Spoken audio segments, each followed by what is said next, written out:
County Council President George Leventhal's term is winding down to a close, but county business continues to move ahead at a fast pace.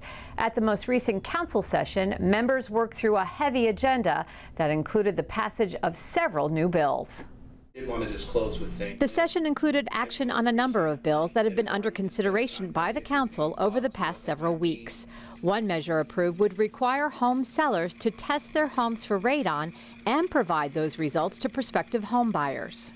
It's just about making sure that the information is there. We never wanted to impede on the sale of the property. We never wanted to make it too expensive and make it a hindrance. What we wanted to do is just make sure that people had information.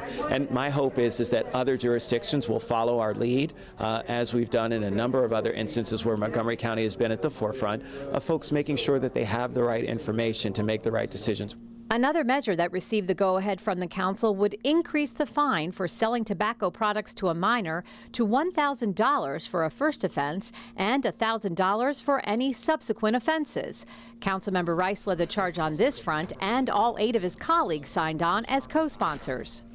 These tobacco products, again, while we're seeing the infusion of e-cigarettes and others, the reality is that folks are still smoking. And unfortunately, some of our minors are still smoking as well. And they're being sold these products by vendors who just really aren't adhering to the law. And so we wanted to make sure that the penalty reflects the seriousness of what they're doing.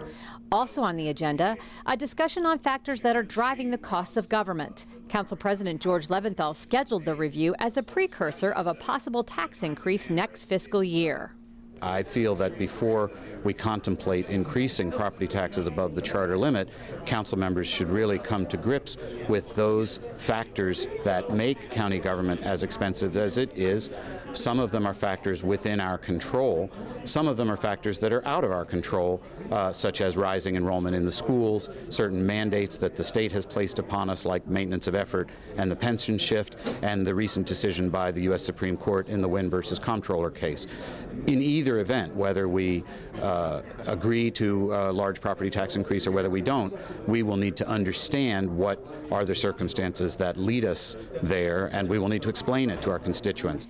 The council will recess next week for the Thanksgiving holiday and will return to regular business December 1st with the election of new officers.